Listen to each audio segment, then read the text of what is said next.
Welcome. Today we're going to explore more closely the idea of continuity and talk about different types of discontinuities that exist. And I wanted to also comment on some notation that I'm seeing some people doing. So, continuity at a point. So the idea is we're going to talk about continuity at specific locations. First off, the function has to be defined. Second, the two-sided limit exists. And another way of saying that is that the limit as we approach the left of C is equal to the limit as we approach the right of C. And then they say that the two-sided limit must equal the function. So this is the way of saying what I've done in the past. The value of this number, this number, this number, and this number need to be the same. All four of these numbers need to be the same for continuity to exist. In truth, if you look at just these three numbers, those three numbers, if those are the same, then we have continuity. So, other things worth noting about continuity is if you take a function that is continuous and vertically stretch it, you will still have a continuous function. If you have two functions that are both continuous and you add or subtract them, the function will remain continuous. Likewise, a product of two continuous functions will remain continuous, and a quotient of two continuous functions will remain continuous, provided you're not looking at the location where the denominator can equal 0. That will cause a discontinuity. So that causes a discontinuity. And then finally, a composition of two functions. So when we do the f of g of x, or noted this way, this is another type of continuous function. So let's look at the graphs below. Now visually, it's pretty clear to us that there is a discontinuity here because we see the jump and there's a hole right here, so it's discontinuous there. But let's go ahead and go through the process of showing whether or not these functions are continuous. Specifically, this graph at -2, we're going to ask the question, does the limit as x approaches -2 of the function equal f of -2? Okay. So the two-sided limit at -2 evaluates to -2 from the left as well as the right, and the function at -2 also evaluates to -2. So we are continuous at x equals -2. Okay? And we need to show at a bare minimum this expression set equal to this expression. If we look at x equals 1, we can visually see there's a discontinuity, and as we get more practiced in this, all we need to do is show where this breaks down. So I know that the left side limit does not equal the right side limit. The left side limit was 1 and the right side limit was 3. Because 1 does not equal 3, we are not continuous at x equals 1.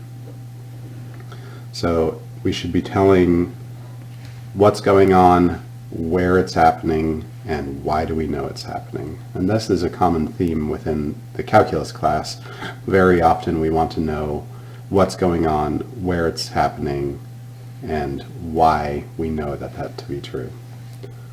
Okay, I recommend you pause the video for a moment and try to do the next one, and then we'll check in. All right, you should have arrived at continuous at x equals -2. We see that the left limit does equal the right limit, and it equals the function. And then we have a discontinuity at 1, because f of 1 does not exist. So that's all I needed to show. I could have shown that it's not the same as the left and right limit, but once it breaks down, we've established discontinuity. Looking at this curve, I don't see any holes drawn on here. I don't see any jumps. I get a feeling that this is continuous everywhere. And if I actually evaluate the limit going to 1 of the function and the function at 1, both cases, we get an answer of 2. So this one is continuous at x equals 1. And on the next one, at x equals 2, again, the left side equals the right side equals the function. So because we have all of those numbers equaling one another, the function is continuous at x equals 2. Now, in the next part of the notes, we're going to visit the different types of discontinuities, and I might as well go ahead and label them now since we're on this page. This one here is a jump discontinuity, and it comes from the fact that the left limit does not equal the right limit. Okay, they both are finite values, but when the left limit doesn't equal the right limit. The next one is a hole.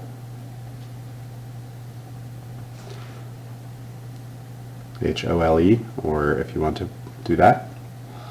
The hole occurs when your left limit does equal your right limit, but your function is not defined at that location, or it's defined but not the same value. Okay? So those are two types of discontinuities, and we're going to look at more types of discontinuities on the next page. Okay. All right, I've sketched two different examples of holes. This one is a hole, and this one is a hole as well, but the function does exist. It just exists elsewhere from the hole. And holes will occur when the two-sided limit equals some finite value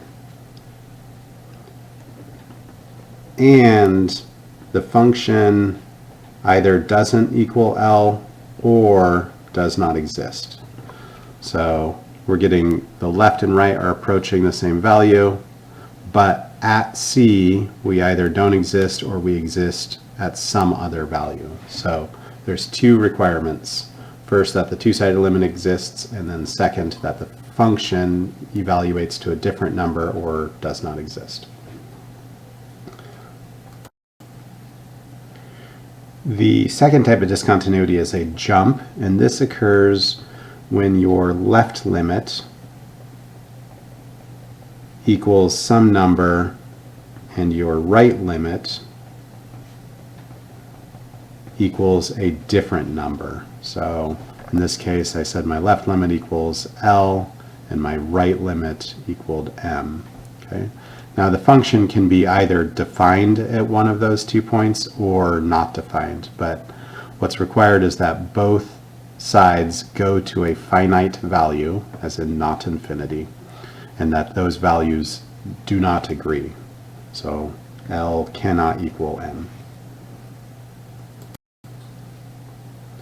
The next type of discontinuity is called an infinite discontinuity, and it occurs when one of the two sides approaches positive or negative infinity. So either the left-hand side goes to positive or negative infinity, or the right-hand side goes to positive or negative infinity. It is not required that both of them go in the same direction. It's not required that both of them go to infinity. You could have a function which actually goes to just some arbitrary point. I didn't do that quite right. Let's tweak that. It could go to some arbitrary point. There we go. Okay. In this case, the left-hand limit equals a finite value, but the right-hand limit goes to negative infinity. And then the red one, both sides of that limit approach negative infinity. So as long as one side approaches infinity, we have an infinite discontinuity. And the last one is called the oscillating discontinuity. We saw this pop up in our notes the other day. When the period of a periodic function gets tighter and tighter and tighter until it's basically going up and down infinitely fast before it loosens out again. We have a oscillating discontinuity. And there are other oscillating discontinuities where it gets tighter and tighter and tighter, and then all of a sudden it decides it's no longer a periodic function. And you get that both of these wind up being oscillating discontinuities, and the way we'd express this is the limit as x approaches c of the function does not exist by oscillation. Okay. Now this one is the least frequently discussed one in calculus class. Most of the time we're going to be sticking to these three because this is just kind of a unique, rare occurrence. But all right, so now we have the tools for actually explicitly stating when a function is discontinuous. Visually, we still can look at the function and pretty rapidly tell what type of discontinuity exists. This is a whole or removable discontinuity. It's called removable because if you were to actually take that dot and fill it in right there, it would now be a continuous function. But that's a small jargon word that we don't use too often in class. The limit as we approach 2 from the left is 0. As we approach 2 from the right, we also get 0, which means because those two are the same, our two-sided limit equals that value. However, f of 2 is 1. So not continuous. And the reason it's not continuous is because those two do not exist, do not agree with one another. So it's not continuous, and it's a whole at x equals 2. Okay. The next graph, let's put some readable open circles right there. This is, if you recall from the parent function toolkit or previous notes, this is that function. Okay. Senior celta, as some call it. The limit as we approach 0 from the left is -1. The limit as we approach 0 from the right is +1. Because these two disagree, the two-sided limit does not exist. And even furthermore, f of 0 does not exist. So this is discontinuous at x equals 0. There is a jump. Now note that these two are the same. They're both DNE. However, DNE doesn't mean that they're the same. It just means they both don't exist. In order for things to be the same, they have to exist. All right, let's take a look at the next page. All right, in this last example, we're working backwards. They give us some information and they ask us to classify the type of discontinuity. And the easiest way to approach this problem is to actually sketch the problem. So we're given the information f of 3 equals 5. So out here at the value 3, the function as a height is 5 units. So I know there's a closed circle right there at x equals 3, y equals 5. And then my limit from the left approaches a value of 2. So on the left-hand side, we're going to be approaching a value of 2. My limit from the right approaches a value of 5. So as I come in from the right-hand side, I'm going to approach a value of 5. What's going on out here at the ends doesn't really matter. We're really only focused on this spot right there. I can see, because my left-hand limit and my right-hand limit disagree with one another, the two-sided limit does not exist. And furthermore, I can see that because these values are not the same, we have a discontinuity at x equals 3. And our graph shows us that it is a jump discontinuity. If we go back to our formal definition of what a jump occurs when the left limit is not the same as the right limit. So we could have immediately looked at this and said there is a jump discontinuity. In the second one, likewise, immediately I see there is one side approaching infinity, so I could tell you right away there is a discontinuity at x equals -1, and it is a infinite discontinuity because I see that number infinity there. But let's go ahead and draw the function anyways, because it's helpful to picture. Again, we've got a case, oh, that looks like a little typo, let's change that number there. This should be talking about what's going on at -1. At the value of -1,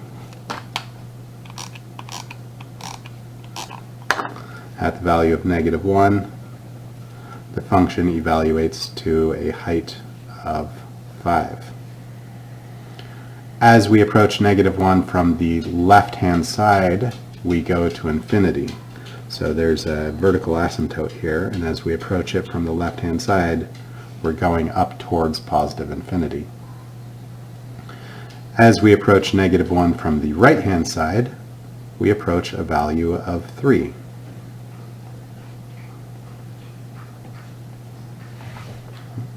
So what we got here is a graph where one side goes to infinity, and then it jumps down to this point here, and then it jumps again to pick up and keep moving right. I'm using the word jump informally there, but because one side goes to infinity, we have a infinite discontinuity. All right, that should be it for these notes. Thanks for watching. Have a great day.